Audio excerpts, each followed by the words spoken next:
Mapapababa siya kung magagawa nila ng paraan yung problema sa supply doon sa Middle East.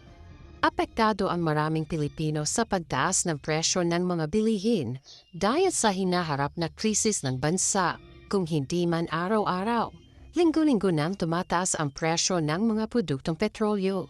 Naniniwala si Vice President Sara Duterte na posible pang bumaba ang presyo ng gasolina kung mareresolba ang problema sa supply ng langis sa Middle East.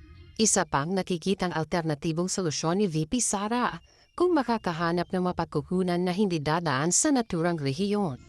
Mapapababa siya kung merong ibang supply na hindi dumadaan sa Middle East na papasok sa ating bayan.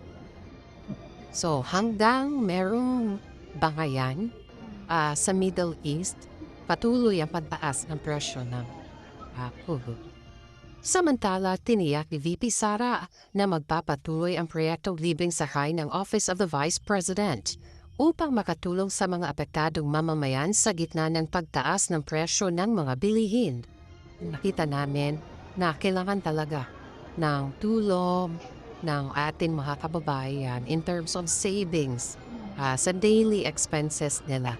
At ito ay tutuloy lalo na ngayong merong krisis at merong sobra at bigla ang pagtaas ng presyo ng mga produkto. Taong 2022 nang sinimulan ng OVP ang naturang programa bilang tugon sa pangangailangan ng publiko na makatipid sa gastusin sa transportasyon.